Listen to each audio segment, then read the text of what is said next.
Dear students, तो आज हम अपनी नेक्स्ट यूनिट शुरू करने जा रहे हैं। वो है थ्योरीज ऑफ कोऑर्डिनेशन केमिस्ट्री। तो इससे पहले हम कोऑर्डिनेशन केमिस्ट्री वाली एक यूनिट खत्म कर चुके हैं, यानी वो थी आपकी यूनिट 6। और अब हम जो शुरू कर रहे हैं वो है यूनिट 7। तो इस थ्योरीज ऑफ कोऑर्डिनेशन केमिस्ट्री वाली यूनिट में आपके सिलेबस में जो है मेनली दो थ्योरीज हैं। एक है वैलेंस बॉन्ड थ्योरी और दूसरी है क्रिस्टल फील्ड थ्योरी। तो वैलेंस बॉन्ड थ्योरी की भी आपके सिलेबस में जो है वो सिर्फ लिमिटेशंस दी हुई हैं, लेकिन कई बार एग्जाम में ये पूछी गई है, तो इसलिए और वैसे भी हमें अगर किसी थ्योरी की लिमिटेशंस पता करनी है तो सबसे पहले हमें पता होना चाहिए कि वो वैलेंस मतलब वो थ्योरी है क्या, तो तभी हम उसकी लिमिटेशंस को बता पाएंगे। तो आज हम स्टडी करेंगे कि वैलेंस बॉन्ड थ्योरी एक्चुअल में है क्या चीज़। तो इसके लिए सबसे पहले देख लेते हैं कि ये थ्योरी जो थी किसने प्रपोज की थी। तो this theory was proposed by polling. तो ये जो हमें थ्योरी दी थी ये पॉलिंग ने दी थी, ठीक है। और अब हम इसके देख लेंगे कि इसके मेन पॉस्टुलेट्स क्या हैं।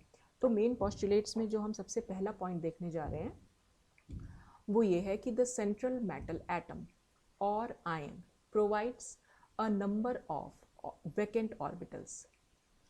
मतलब क्या हुआ कि सेंट्रल मेटल एटम होगा या आयन जो भी होगा उसके पास कुछ वैकेंट माने खाली ऑर्बिटल्स होंगे, और वो कितने खाली होंगे, equal to its coordination number, कि जितना उसका कोऑर्डिनेशन नंबर होगा उसके इक्वल उसके पास वैकेंट ऑर्बिटल यानी खाली ऑर्बिटल्स होंगे। और वो खाली ऑर्बिटल्स में होगा क्या, in order to accommodate the electrons donated by ligands. देखिए ये मैंने आपको बताया था कि हमारे पास जो भी ये मेटल और लीगेंड्स होते हैं, मतलब कोऑर्डिनेशन कंपाउंड्स कैसे बनेंगे कि जब लीगेंड्स जो हैं अपने लोन पेयर ऑफ इलेक्ट्रॉन को मेटल को डोनेट करेगा। तो लीगेंड्स जो lone pair of electrons metal को डोनेट करता है, तो मेटल के पास कुछ खाली ऑर्बिटल्स होने चाहिए तभी तो वो उन इलेक्ट्रॉन्स को रख पाएगा। तो यहाँ पर पहला पॉइंट यही बताया गया है कि सेंट्रल मेटल एटम के पास कुछ खाली ऑर्बिटल्स होते हैं उसके कोऑर्डिनेशन नंबर के इक्वल, ताकि वो लीगेंड्स के द्वारा दिए गए उन इलेक्ट्रॉन्स को उसमें रख सके।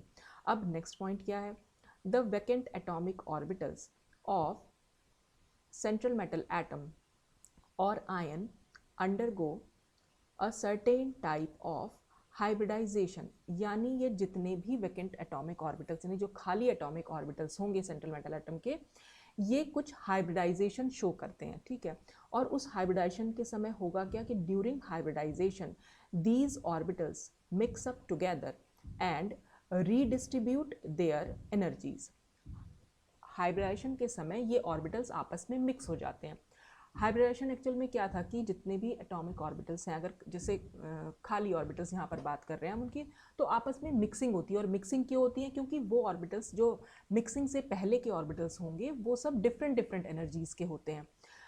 तो ये मिक्स होकर अपनी उन एनर्जीज को रीडिस्ट्रीब्यूट करते हैं ताकि सब इक्वल एनर्जी के हाइब्रिड ऑर्बिटल्स हमें मिल पाएँ। तो on account of this mixing, the same number of hybrid orbitals of equal energy are obtained। तो ये मिक्सिंग क्यों हो रही है, ताकि हमें same number of hybrid orbitals मतलब इक्वल एनर्जी के same number of hybrid orbitals, जितने हाइब्रिड ऑर्बिटल्स की मिक्सिंग हुई थी वो सब मिक्सिंग के बाद हमें जो है उतने ही हाइब्रिड ऑर्बिटल्स बस इक्वल एनर्जी के मिलने चाहिए, ठीक है। ये तो थे हमारे दो पॉइंट। अब इसके बाद नेक्स्ट पॉइंट देख लेते हैं क्या है।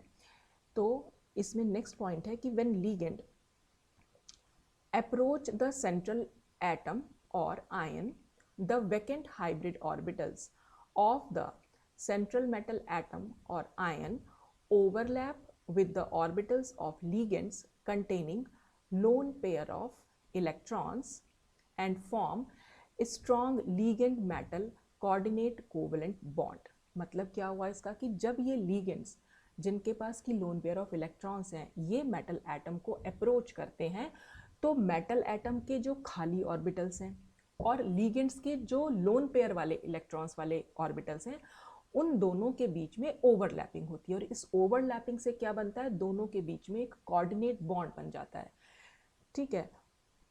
अब कोऑर्डिनेट बॉन्ड बना, उसके बाद क्या है next point, the non bonding electrons of central metal atom remain unaffected and do not take part in chemical bonding. मतलब कि non bonding electrons of central metal atom से क्या मतलब है कि सेंट्रल मेटल एटम के पास वो इलेक्ट्रॉन्स जो बॉन्डिंग में पार्टिसिपेट नहीं कर रहे हैं वो वैसे के वैसे रहेंगे, वो अनअफेक्टेड रहेंगे और कोई केमिकल बॉन्डिंग में पार्टिसिपेट नहीं करेंगे। नेक्स्ट पॉइंट है ड्यूरिंग कॉम्प्लेक्स फॉर्मेशन। कॉम्प्लेक्स कैसे बना? ये जो कोऑर्डिनेट बॉन्ड बना लिगेंड और मेटल के बीच में, तो इससे हमारे पास एक कॉम्प्लेक्स निकल के आता है। तो during complex formation the Hund's rule is strictly followed. ये कॉम्प्लेक्स फॉर्मेशन के समय जो हुंड्स रूल है वो स्ट्रिक्टली फॉलोड होगा। अब ये हुंड्स रूल आप लोगों को पता ही होगा, आप 12th क्लास से इसको पढ़ते ही चले आ रहे हैं कि एक्चुअल में होता क्या कि हुंड्स ने बताया था कि अगर किसी मेटल के पास, मतलब मेटल क्या, किसी भी एटम के पास अगर कुछ खाली ऑर्बिटल्स हैं, सपोज मैं p ऑर्बिटल दिखा रही हूँ, ठीक है, तो अगर किसी के पास मान लीजिए p5 किसी का कॉन्फ़िगरेशन है, मतलब p ऑर्बिटल में 5 इलेक्ट्रॉन्स, यानी p सबशेल में हमें 5 इलेक्ट्रॉन्स दिखाने हैं, तो हम कैसे दिखाएंगे?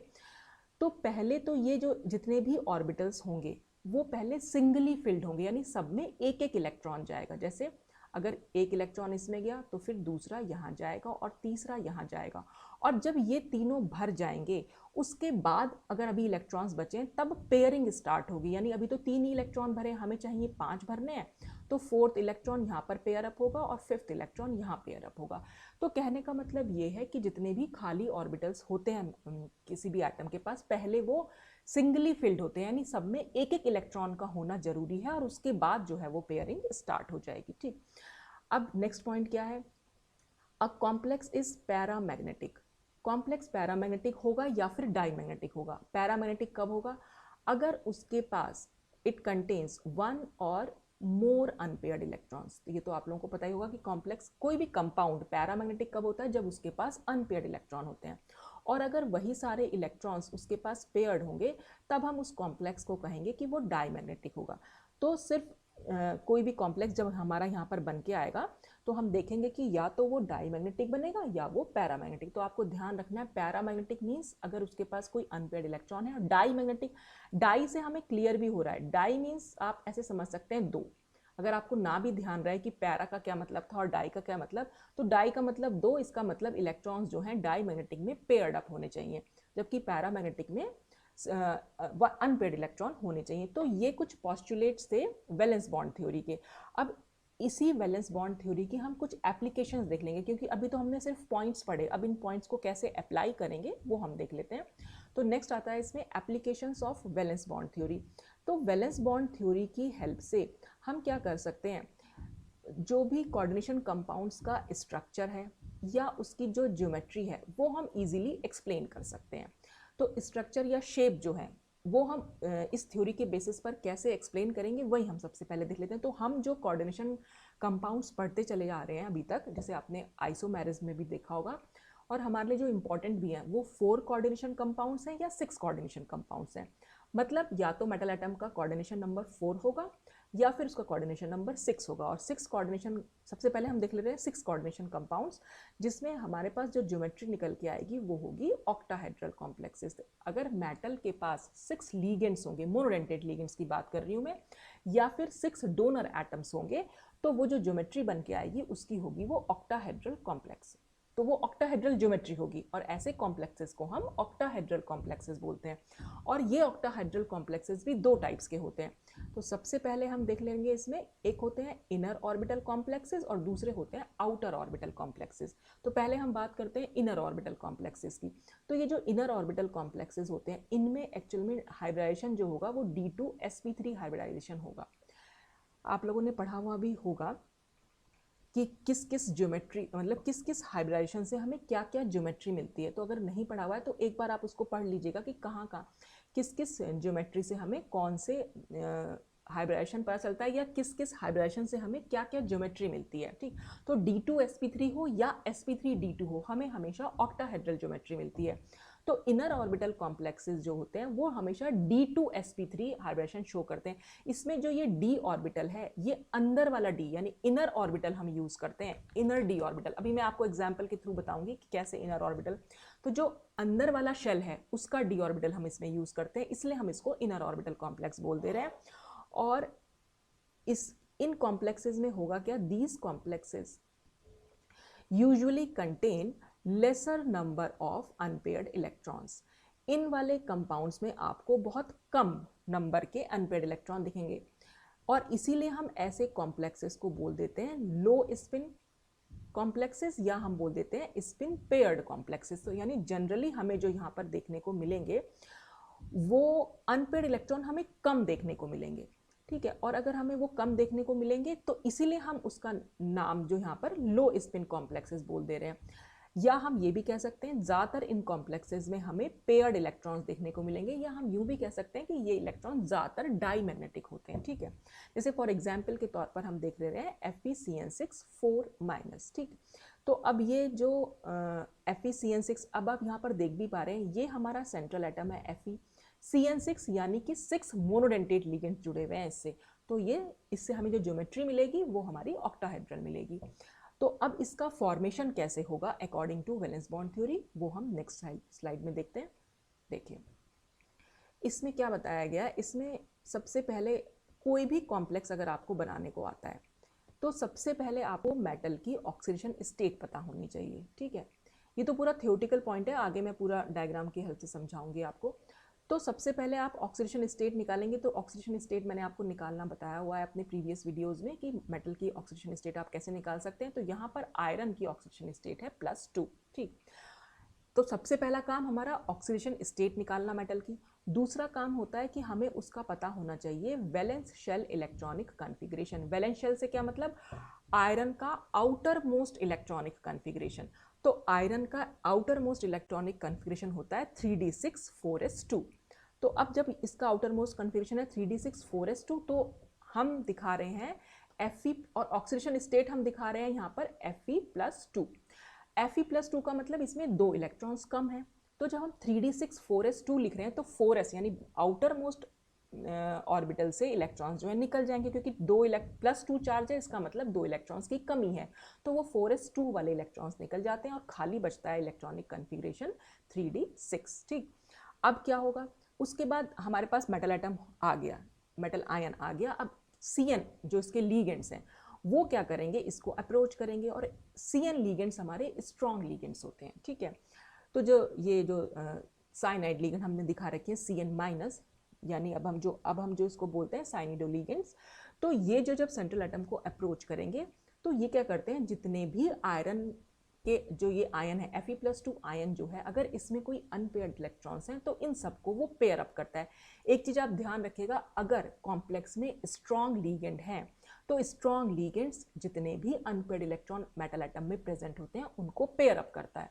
अगर वीक लीगेंड्स होंगे तो वो पेयर अप नहीं कर पाएगा, बस इतना ध्यान रखिएगा। अब स्ट्रॉन्ग और वीक हम किस बेसिस पर कह रहे हैं, तो आगे अभी क्रिस्टल फील्ड थ्योरी आएगी, वहां पर हम इसको अच्छे से समझेंगे कि कौन से स्ट्रॉन्ग होंगे और कौन से वीक, वो थोड़ा सा आपको ध्यान रखना पड़ेगा। तो under the influence of strong CN ligand all the 3d electrons are forced to get paired up against Hund's rule. यहाँ पर हुंस रूल फॉलो नहीं हो पाएगा, क्योंकि हुंस रूल तो ये बोलता था कि पहले सब सिंगली फिल्ड होते हैं उसके बाद पेयरिंग होती है, लेकिन यहाँ पर जितने भी सिंगल इलेक्ट्रॉन थे वो सब पेयर अप हो जाएंगे। अभी आप आगे डायग्राम से समझेंगे, फिलहाल आप थ्योरी समझ लीजिए थोड़ी सी। फिर क्या होगा, इसके पास जो फिर आप देखेंगे इसमें जो है 2 3d ऑर्बिटल्स खाली होंगे, और ये कंबाइन करेंगे खाली यानी वैकेंट 1 4s ऑर्बिटल से एंड 3 4p ऑर्बिटल से। तो 2 3d मिल रहे हैं, एक s ऑर्बिटल मिल रहा है और 3 p ऑर्बिटल मिल रहे हैं। इससे हमारे पास क्या मिल जाएंगे, 6d2sp3 हाइब्रिड ऑर्बिटल्स यहाँ पर फॉर्म होके आ जाएंगे। 6 ही CN लीगेंड से, यानी 6 ही आयरन का कोऑर्डिनेशन नंबर है, और 6 ही ऑर्बिटल्स इसके पास खाली भी हैं। तो ये जो खाली ऑर्बिटल्स होंगे, अब ये क्या करेंगे, ये 6 hybrid orbitals accept 6 electron pairs donated by 6 CN ligands. तो CN लिगेंड्स जो lone pair of electrons in atom, इस मेटल एटम को देगा, वो इजीली इसको एक्सेप्ट भी कर सकता है, क्योंकि अब उसके पास 6 हाइब्रिड ऑर्बिटल्स खाली हैं। और इस तरह से हमारे पास एक ऑक्टाहेड्रल कॉम्प्लेक्स बन के आ जाएगा, और ये ऑक्टाहेड्रल कॉम्प्लेक्स नेचर में डाईमैग्नेटिक होगा। और डाईमैग्नेटिक क्यों होगा, क्योंकि इसमें जितने भी इलेक्ट्रॉन्स होंगे वो सब के सब पेयर अप होंगे। अब ये तो थी पूरी थ्योरी कि आपको लिखना कैसे है एग्जाम में, और डायग्राम क्या आ जाएगा, डायग्राम हम नेक्स्ट पेज पे देख लेते हैं। देखिए पूरा डायग्राम है, अगर आप ये सिर्फ डायग्राम भी याद कर लेंगे तो आप लैंग्वेज अपने आप से लिख सकते हैं। देखिए सबसे पहले इसमें क्या लिखा हुआ है, इन्होंने सबसे पहले Fe एटम दिखा रखा है, ठीक है। और Fe एटम में सिंपल Fe एटम जो है यहाँ पर क्या है, उसकी इलेक्ट्रॉनिक कन्फिगरेशन लिखा हुआ है आउटर मोस्ट। मैं फिर से बोल रही हूँ, वैलेंस शेल इलेक्ट्रॉनिक कन्फिगरेशन है। आयरन का जो परमाणु क्रमांक है यानी एटॉमिक नंबर है 26 होता है, और 26 के बेसिस पर अगर आप इलेक्ट्रॉन्स भरना शुरू करेंगे तो आउटर मोस्ट इलेक्ट्रॉनिक कन्फिगरेशन आपका 3d6 और 4s2 आएगा। तो जब 3d6 आ गया है तो यहाँ पर हम इलेक्ट्रॉन्स भरना शुरू करेंगे। पहला इलेक्ट्रॉन इस ऑर्बिटल में जाएगा, फिर दूसरा यहाँ जाएगा, तीसरा यहाँ, चौथा, फिर पांचवा, और फिर छठा जो है फिर से पेयर अप होगा। पहले सिंगली इलेक्ट्रॉन्स फिल हुए और उसके बाद पेयरिंग स्टार्ट हुई। और 4s2 है तो 4s2 में तो पूरा पहला इलेक्ट्रॉन भी इसी में और दूसरा भी इसी में। तो ये तो Fe एटम था।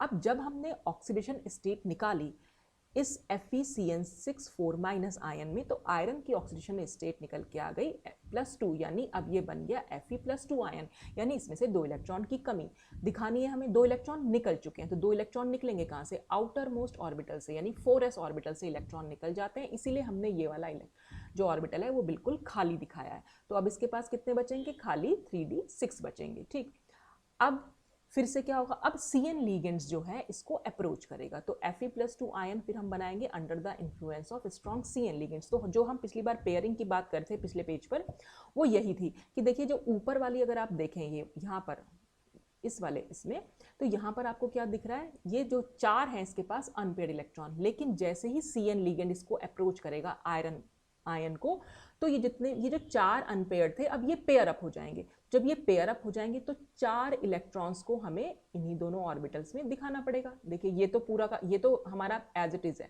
पहले भी ये ऐसा ही था और अभी भी ये ऐसा ही है।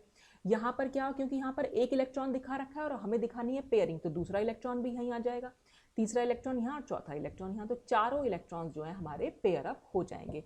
तो ये अगेंस्ट हुंड्स रूल हुआ। हुंड्स रूल के अकॉर्डिंग तो ये ऊपर वाला कॉन्फ़िगरेशन होना चाहिए था, लेकिन क्योंकि CN लिगेंड स्ट्रॉन्ग लिगेंड है और स्ट्रॉन्ग लिगेंड का काम होता है जितने भी अनपेयर्ड इलेक्ट्रॉन है उनको पेयर अप कर देना, तो इसने जब पेयर अप किया तो अब इसके पास खाली ऑर्बिटल्स कौन से बचे? देखिए ये 2 तो 3d ऑर्बिटल्स बचे, ठीक है, और एक 4s ऑर्बिटल बचा और 3 4p ऑर्बिटल बचे। तो इसका हाइब्रिडेशन क्या हो जाएगा? कितने हाइब्रिड ऑर्बिटल्स बन सकते हैं? जितने भी खाली ऑर्बिटल्स होंगे वो सब आपस में मिक्स होंगे। मिक्स होने के बाद इक्वल एनर्जी के खाली D2sp3 हाइब्रिड ऑर्बिटल्स बना देंगे वो। तो ये नीचे जो बना रखे हैं D2sp3 हाइब्रिड ऑर्बिटल्स, ये पूरे के पूरे हमने यहाँ दिखा रखे हैं। यहाँ पर एनर्जी में डिफरेंस है, देखिए 3d की एनर्जी अलग होगी, 4s ऑर्बिटल की अलग होगी, 4p की अलग होगी, इसीलिए ये आपस में मिक्स हुए हैं और इन्होंने हाइब्रिडेशन कौन सा शो किया है? D2sp3 hybridisation. और इस हाइब्रिडेशन के बाद जो वैकेंट D2sp3 हाइब्रिड ऑर्बिटल्स हैं वो यहाँ पर बना रखे हैं। अब क्या होगा? ये खाली ऑर्बिटल्स हैं, अब इसमें जो साइनाइड आयन है वो अपने लीगेंड है वो अपने loan pair of electron in खाली ऑर्बिटल्स में देगा, जो यहाँ पर शो भी कर रखा है, ये दिखा रखा है ना, 6 pairs of electrons from 6 CN ligands. तो इस तरह से हमारे पास ये FeCN6 आयन ऑक्टाहेड्रल ज्योमेट्री, क्योंकि D2sp3 से हमें ऑक्टाहेड्रल ज्योमेट्री मिलती है, ऑक्टाहेड्रल ज्योमेट्री यहाँ नीचे दिखा भी रखी है। सेंटर में हमने यहाँ बना दिया है Fe आयन और एक स्क्वायर प्लानर बनाया, और स्क्वायर प्लानर के चारों कोनों पर हमने CN आयन दिखा दिए। स्क्वायर प्लानर से ऊपर की साइड हमने CN लिगेंड दिखाया और स्क्वायर प्लानर से नीचे की साइड हमने CN, तो कुल मिलाकर 6 CN लिगेंड यहाँ पर दिखा रखे हैं। और ये चार्ज इसका दिखा रखा है जो इस आयन पर चार्ज है, तो इस तरह से ये फॉर्मेशन यहाँ पर हो सकता है। तो आपको क्या करना है, किसी भी आयन का या किसी भी कॉम्प्लेक्स का आपके पास अगर स्ट्रक्चर बनाने को आए तो सबसे पहले आपको उस एटम का आउटर मोस्ट इलेक्ट्रॉनिक कन्फिग्रेशन पता होना चाहिए, ठीक है। उसके बाद आप उसकी ऑक्सीडेशन स्टेट निकालेंगे, आप देखेंगे कितने इलेक्ट्रॉन्स कम हैं तो उतने इलेक्ट्रॉन्स कम करके दिखाने हैं। उसके बाद इन्फ्लुएंस दिखाना है उसके लीगेंड्स का, अगर वो स्ट्रांग है तो वो पेयर अप करेगा और अगर वो स्ट्रांग नहीं है तो वो पेयर अप नहीं करेगा। फिर कितने खाली ऑर्बिटल्स उसके पास बच जाएंगे, उतने ही बचेंगे। आप नेक्स्ट और भी एग्जांपल्स देखेंगे, आप खुद ही देखना कि उसके पास उतने ही खाली ऑर्बिटल्स बचेंगे जितना उसका कोऑर्डिनेशन नंबर होगा। तो यहाँ पर 6 बच गए और 6 CN ने इनको अपने इलेक्ट्रॉन्स डोनेट कर दिए। और क्योंकि अब आप पूरे कॉम्प्लेक्स में आप यहाँ देख सकते हैं कोई भी अनपेयर्ड इलेक्ट्रॉन नहीं है, इसीलिए ये नेचर में डायमैग्नेटिक होता है। तो इस तरह से वैलेंस बॉन्ड मेथड की हेल्प से या वैलेंस बॉन्ड थ्योरी की हेल्प से हम इस आयन का फॉर्मेशन दिखा सकते हैं। नेक्स्ट हम देखते हो ये हमारा कैसे हम बात कर रहे थे इनर ऑर्बिटल की। तो आप देख रहे हैं यहाँ पर जो ऑर्बिटल हम 3D वाला हुआ है, तो देखिए इसके आगे लिखा है 3 और यहाँ लिखा है 4s और 4p। तो 4 वाला शेल जो है वो बाहर होगा और 3 वाला शेल अंदर होगा। तो हमने जो ये डी शेल यहाँ पर लिया है, सॉरी जो डी ऑर्बिटल हमने लिया है वो अंदर वाले शेल का लिया है, इसलिए हम इसको बोल रहे हैं कि ये एक इनर ऑर्बिटल कॉम्प्लेक्स है। और इनर ऑर्बिटल कॉम्प्लेक्स में हमेशा D2sp3 यानी D2 आपको पहले लिखा हुआ दिखाई देगा, मतलब sp3 से पहले लिखा हुआ दिखाई देगा। ठीक है, तो वो हम ये पहचान भी होती है इसकी कि इनर ऑर्बिटल को अगर हमें पहचानना है तो D2sp3 हाइब्रिडेशन अगर है यानी अंदर वाला ऑर्बिटल अगर यूज हुआ है तो वो इनर ऑर्बिटल कॉम्प्लेक्स है। और अब हम देख लेंगे कि आउटर ऑर्बिटल कॉम्प्लेक्सेस कैसे बनते हैं। तो एक बार मैं इसको रब कर देती हूँ ताकि आपको बहुत अच्छे से ये दिखाई दे। ठीक है, तो अब नेक्स्ट स्लाइड में हम देखेंगे कि आउटर ऑर्बिटल कॉम्प्लेक्सेस कैसे बनते हैं। तो अब यहाँ पर आ जाते हैं हम आउटर ऑर्बिटल कॉम्प्लेक्सेस में। तो आउटर ऑर्बिटल में क्या हो जाएगा, आउटर ऑर्बिटल में हम जो डी ऑर्बिटल लेंगे वो बाहर वाले शेल का ले लेंगे। तो यहाँ पर जो हाइब्रिडेशन निकल के आएगा वो आएगा sp3d2। तो आप देख रहे हैं d2 जो है वो बाहर की साइड मतलब आगे की साइड लिखा है। अगर d2 पहले लिखा हुआ हो तो वो इनर ऑर्बिटल होते हैं, d2 अगर बाद में लिखा हुआ हो तो आउटर ऑर्बिटल होते हैं। और ऐसे कॉम्प्लेक्सेस के पास आपको मिलेंगे higher number of unpaired electron. यहाँ पर आपको अनपेयर्ड इलेक्ट्रॉन का नंबर बहुत ज़्यादा देखने को मिलता है और इसीलिए हम इसे हाई स्पिन कॉम्प्लेक्सेस भी बोल देते हैं या हम इसको स्पिन फ्री कॉम्प्लेक्सेस भी बोल देते हैं। ठीक है, ये नाम भी ज़रूर याद रखिएगा कि लो स्पिन कौन से होते हैं और हाई स्पिन कौन से होते हैं और इनमें मतलब पता कैसे चलता है। तो हाई स्पिन का मतलब है नंबर ऑफ अनपेयर्ड इलेक्ट्रॉन का ज़्यादा होना, लो स्पिन का मतलब है नंबर ऑफ अनपेयर्ड इलेक्ट्रॉन का कम होना। ठीक, अब इसका जो एग्जाम्पल है वो है COF6 और इस पर 3- चार्ज। तो इस कॉम्प्लेक्स में सबसे पहले ऑक्सीडेशन स्टेट हमें पता होनी चाहिए, तो इसकी ऑक्सीडेशन स्टेट होती है +3। तो यहाँ पर CO+3 आयन जो है सराउंडेड बाय 6F- लीगेंड, इसके पास भी 6 लीगेंड्स है, ऑक्टाहेड्रल ज्योमेट्री है, कोऑर्डिनेशन नंबर इसका भी 6 है। अब यहाँ पर F- जो है वो एक वीक लीगेंड है, फ्लोराइडो जो होता है वो एक वीक लीगेंड होता है और वीक लीगेंड है तो it can not pair up the electrons of CO+3 ion. तो CO+3 में जितने भी अनपेयर्ड इलेक्ट्रॉन होंगे वो इसको पेयर अप ही नहीं कर पाएगा और क्योंकि वो पेयर अप नहीं कर पा रहा है इसीलिए उसके पास higher number of unpaired electron देखने को मिलते हैं। और ये वाला कॉम्प्लेक्स क्योंकि अनपेयर्ड इलेक्ट्रॉन रहेंगे तो ये कॉम्प्लेक्स जो होगा नेचर में पैरामैग्नेटिक होगा। क्यों? क्योंकि इसके पास 4 अनपेयर्ड इलेक्ट्रॉन रहते हैं। तो इसका जो फॉर्मेशन है वो हम अब इसमें नेक्स्ट पेज पे देख लेंगे। तो फॉर्मेशन हर कॉम्प्लेक्स का आप आराम से निकाल सकते हैं अगर आपको उस मेटल का आउटर मोस्ट इलेक्ट्रॉनिक कन्फिग्रेशन पता है, आपको ऑक्सीडेशन स्टेट निकालनी आती है, तो फिर आप हाइब्रिडेशन भी इजीली निकाल सकते हैं और उसकी ज्योमेट्री आराम से बता सकते हैं और उसका फॉर्मेशन भी दिखा सकते हैं। तो ये देख लीजिए COF6 3-, तो हमने इसमें क्या दिखाया स्टार्टिंग में, फिर वही है कि हमारे पास कोबाल्ट एटम, क्योंकि हमारे पास COF6 है तो कोबाल्ट एटम हमारा मेटल एटम है। कोबाल्ट का आउटर मोस्ट इलेक्ट्रॉनिक कन्फिग्रेशन होता है 3d7 और 4s2। Fe के ठीक बाद कोबाल्ट आता है तो Fe 3d6 होता है तो ये 3d7 होगा और 4s2 तो रहेगा ही। अब क्योंकि ये जब हमने इसकी ऑक्सीडेशन स्टेट निकाली तो CO+3 निकल के आई। अब +3 का मतलब है कोबाल्ट में 3 इलेक्ट्रॉन की कमी होना, यानी 3 इलेक्ट्रॉन कम है। तो 3 इलेक्ट्रॉन हम कम कैसे दिखा सकते हैं, एक तो ये 4s के दोनों इलेक्ट्रॉन को हम निकाल देंगे और एक इलेक्ट्रॉन हम इस वाले ऑर्बिटल से निकाल देंगे। तो कुल मिलाकर अब इसके पास अगर आप देखेंगे तो खाली 3d6 बचेगा। ठीक है, 3d7 4s2 था तो 4s के दोनों इलेक्ट्रॉन निकल गए और d में से एक इलेक्ट्रॉन निकला तो 3d6 बचेगा। ठीक, अब आप देखिए जब sp3d2 ऑर्बिटल्स हम दिखाएंगे और क्योंकि F- जो है वो वीक लीगेंड है और वीक लीगेंड इसको पेयर अप नहीं कर पाएगा, ये जो 4 अनपेयर्ड इलेक्ट्रॉन है ये 4 अनपेयर्ड ही रहेंगे हमेशा। ठीक है, तो अब हाइब्रिडेशन क्या हो जाएगा, जो खाली ऑर्बिटल्स होते हैं वो आपस में मिक्स होते हैं। तो इसके और हमें कितने, इसके पास तो हमें बहुत सारे खाली ऑर्बिटल दिख रहे हैं लेकिन हमें कितने चाहिए, हमें तो खाली 6 ऑर्बिटल्स खाली चाहिए। तो क्या होगा, एक s ऑर्बिटल, 3 p ऑर्बिटल और 2 d ऑर्बिटल आपस में मिक्स होंगे और sp3d2 हाइब्रिडाइजेशन यहाँ पर शो करेंगे। तो यहाँ पर जो हमने d ऑर्बिटल लिया है देख रहे हैं आप, वो 4d है यानी बाहर वाला ऑर्बिटल लिया है, यहाँ पर 3d वाला नहीं लिया है, बाहर वाला लिया है 4d। अगर हम 3d लेते और फिर s और फिर p तो ये इनर ऑर्बिटल कॉम्प्लेक्स बनता। क्योंकि ये आउटर ऑर्बिटल है तो वो हमें दिख भी रहा है वो आउटर ऑर्बिटल, क्योंकि हमने आउटर मोस्ट शेल वाला 4d लिया है यहाँ पर। तो हमारे पास sp3d2 हाइब्रिडाइजेशन से यहाँ पर 6 जो है हमें खाली ऑर्बिटल मिलेंगे, वैकेंट sp3d2 हाइब्रिड ऑर्बिटल्स। ठीक है, तो हमें सिर्फ इन्हीं 6 से मतलब है, बाकी जो 3 बचे हैं उससे हमें कोई मतलब नहीं है।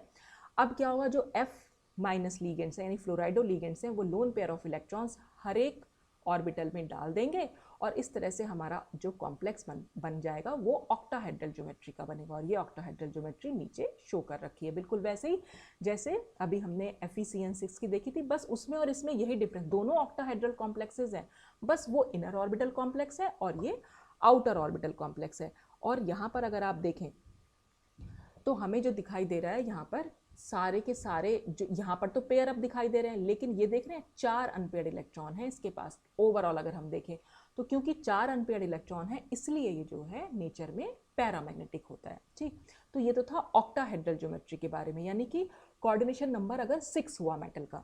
अब देख लेंगे कोऑर्डिनेशन नंबर अगर 4 हुआ। तो कोऑर्डिनेशन नंबर अगर 4 होता है तो 2 टाइप की ज्योमेट्री जो है मेटल एटम की पॉसिबल हो पाती हैं। ये बात हम पहले भी डिस्कस कर चुके हैं। एक होती है टेट्राहेड्रल ज्योमेट्री, दूसरी होती है स्क्वायर प्लानर। तो सबसे पहले हम डिस्कस करेंगे टेट्राहेड्रल ज्योमेट्री को। तो टेट्राहेड्रल ज्योमेट्री में बनेंगे हमारे टेट्राहेड्रल कॉम्प्लेक्सेस, और टेट्राहेड्रल कॉम्प्लेक्सेस में जो हाइब्रिडेशन हम यूज करते हैं वो होता है sp3। और एग्जाम्पल के तौर पर हमने ले रखा है यहाँ पर निकिल टेट्रा एमीन आयन को। तो इस कॉम्प्लेक्स में सबसे पहले ऑक्सीडेशन स्टेट देखी निकिल की, वो निकली +2। ठीक, अब NH3 भी हमारा एक वीक लिगेंड है। तो जब NH3 हमारा एक वीक लिगेंड है तो ये भी पेयर अप तो नहीं कर पाएगा इलेक्ट्रॉन्स को। ठीक है, और इलेक्ट्रॉन्स को जब ये पेयर अप नहीं कर पाएगा तो इसके पास निकिल जो है यहाँ पर देगा हमें, एक तो 4s ऑर्बिटल होगा, 3 इसके पास 4p ऑर्बिटल्स होंगे, तो यानी एक s ऑर्बिटल 3p ऑर्बिटल, तो कुल मिलाकर हाइब्रिडेशन क्या हो जाएगा, sp3 ऑर्बिटल बन जाएगा। और sp3 हाइब्रिडेशन यहाँ पर कॉम्प्लेक्स का शो होगा। ठीक है, और ये कॉम्प्लेक्स नेचर में पैरामैग्नेटिक होगा, क्योंकि वीक लिगेंड है तो अनपेयर्ड इलेक्ट्रॉन को पेयर अप ही नहीं कर पा रहा, तो वो नेचर में हमें पैरामैग्नेटिक दिखाई देगा। ठीक, और इसका भी हम देख लेते हैं कि नेक्स्ट स्लाइड में कि इसका फॉर्मेशन हम कैसे दिखा सकते हैं। तो ये जो लैंग्वेज है, ये ज़रूरी नहीं है कि आप लैंग्वेज बिल्कुल ऐसी ही लिखें, आप अपनी लैंग्वेज में इसको लिख सकते हैं। एक बार अगर आपको समझ में आ जाए तो मेरे ख्याल से तो आपको सिर्फ डायग्राम याद रखना चाहिए, डायग्राम के बाद लैंग्वेज तो आप खुद से यहाँ पर बना भी सकते हैं। तो ये वाला मेन मतलब इसमें डायग्राम है। तो निकिल एटम वही जैसे हम अभी तक करते आ रहे हैं, निकिल एटम का हमें जो है पता होना चाहिए इलेक्ट्रॉनिक कॉन्फ़िगरेशन। तो ये होता है 3d8 4s2 जो आपके सामने यहाँ बना रखा है। Fe कोबाल्ट निकिल, ये तो अच्छी तरह से आप याद कर लीजिए बेटा। Fe कोबाल्ट निकिल के तो बहुत कॉम्प्लेक्सेस पूछे जाते हैं। तो Fe 4s2 तो सब में मिलेगा। Fe होता है 3d6, कोबाल्ट होता है 3d7 और निकिल होता है 3d8। तो यहाँ पर मिला 3d8 4s2। ठीक, अब निकिल +2 आए, क्योंकि हमने ऑक्सीडेशन स्टेट जब यहाँ निकाली तो यहाँ पर क्योंकि NH3 देख रहे हैं आप, ये तो हमारा जो है न्यूट्रल लिगेंड है, तो इस पर तो कोई चार्ज होगा ही, तो निकिल का चार्ज जो होगा वो +2 निकल के आएगा। और +2 से मतलब इस पर 2 इलेक्ट्रॉन की कमी, और वो दोनों इलेक्ट्रॉन कहाँ से जाएंगे, इस 4s से चले जाएंगे, और ये 4s हमारा खाली दिखाएंगे। अब क्योंकि NH3 हमारा वीक लिगेंड है तो ये पेयर अप तो नहीं कर पाएगा इन इलेक्ट्रॉन्स को, तो जो खाली ऑर्बिटल्स हैं बस वही हाइब्रिडेशन को शो करेंगे। और कितने खाली ऑर्बिटल चाहिए, हमें 4 चाहिए। क्यों, क्योंकि इसका जो कोऑर्डिनेशन नंबर है वो 4 है। तो एक s ऑर्बिटल और 3p ऑर्बिटल आपस में मिक्स होंगे, sp3 हाइब्रिडेशन शो करेंगे, और हमारे पास 4 sp3 खाली हाइब्रिड ऑर्बिटल्स निकल के आएंगे, यानी वैकेंट sp3 हाइब्रिड ऑर्बिटल्स होंगे। और फिर ये जो 4 एमीन लिगेंड्स हैं, इन चारों खाली ऑर्बिटल्स में लोन पेयर ऑफ इलेक्ट्रॉन दे देंगे। ओवरऑल अगर हम देखें तो हमारे पास क्योंकि 2 अनपेयर्ड इलेक्ट्रॉन है इसलिए ये कॉम्प्लेक्स नेचर में पैरामैग्नेटिक होता है।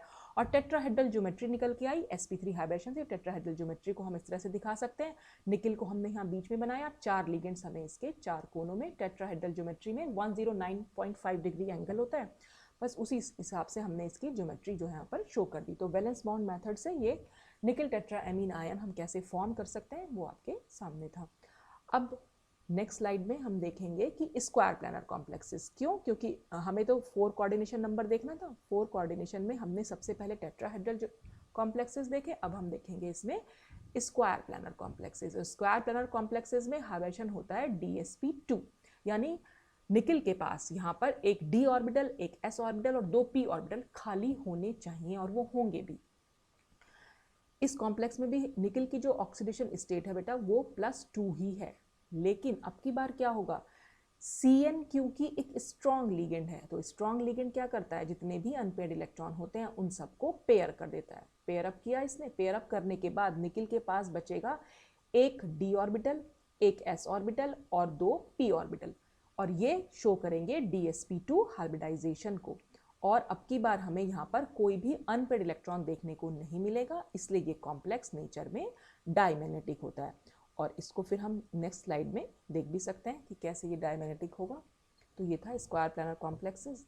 और निकल साइनाइड तो बेटा बहुत अच्छे से ध्यान कर लो, ये स्क्वायर प्लानर होता है और इसकी ऑक्सीडेशन स्टेट निकल की +2 होती है और इसके पास कोई अनपेड इलेक्ट्रॉन नहीं होता। ठीक, देखो यहाँ पर सबसे पहले वैसे बिल्कुल जैसे पिछली बार हमने निकल एटम को दिखाया था, बिल्कुल वैसे ही दिखाना है। सेम यहाँ निकल एटम बिल्कुल वैसा ही रहेगा, निकल आयन क्योंकि +2 स्टेट पिछली बार भी हमने दिखाई थी। बस अब की बार क्या चेंज हुआ, अब की बार क्योंकि स्ट्रॉन्ग CN लिगेंड आ गए हैं, तो स्ट्रॉन्ग CN लिगेंड क्या करेंगे, ये जो 2 अनपेयर्ड हमें इलेक्ट्रॉन दिख रहे हैं इसको पेयर अप कर देंगे, यानी जो ये लास्ट वाले d ऑर्बिटल में इलेक्ट्रॉन है ये भी पहले वाले में चला जाएगा। तो ये यहाँ पर हमने शो भी कर रखा है। इससे क्या होगा, ये जो आखिरी वाला d ऑर्बिटल है ये हमें खाली मिलेगा। तो एक d ऑर्बिटल खाली है, एक 4s खाली है और 3 4p खाली है। तो 3 4p तो हमें चाहिए ही नहीं, हमें तो चाहिए सिर्फ 2 4p, क्योंकि तीसरे का हमें कोई मतलब ही नहीं है, क्योंकि हमारे पास तो सिर्फ 4 ही साइनाइड लिगेंड है, तो उन्हें तो सिर्फ 4 ऑर्बिटल चाहिए ताकि वो अपने लोन पेयर ऑफ इलेक्ट्रॉन वहां पर दे सके।